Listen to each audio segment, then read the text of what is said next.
சிவபெருமானின் கையில் இருக்கும் அந்த மாயாஜால உடுக்கைக்குள் என்ன இருக்கிறது என்று நீங்கள் எப்போதாவது யோசித்திருக்கிறீர்களா? கவின் என்ற சிறுவனுக்கு அந்த சந்தேகம் வந்தது.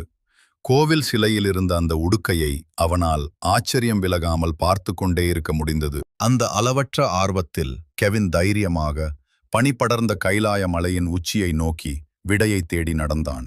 திடீரென்று பனி விலகியது. அங்கே அமைதியான பொன்னான ஒளியுடன் சிவபெருமான் நின்று கொண்டிருந்தார். நடுக்கத்துடனும் ஆனால் தைரியத்துடனும் கவின் கேட்டான், மகாதேவா, உங்கள் உடுக்கையிலிருந்து வரும் அந்த ரகசிய சத்தம் என்ன? சிவன் கனிவாகச் சிரித்தார்.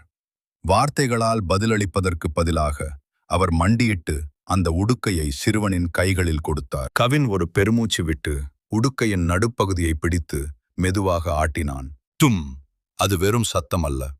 பிரபஞ்சம், நட்சத்திரங்கள், விண்மீன் திரள்கள் என அனைத்தும் அந்த உடுக்கையிலிருந்து சுழன்று வெளியே வந்தன. சிவன் மென்மையாகச் சொன்னார், இதுதான் படைப்பின் தாளம், ஒட்டுமொத்த பிரபஞ்சத்தின் இதய துடிப்பு.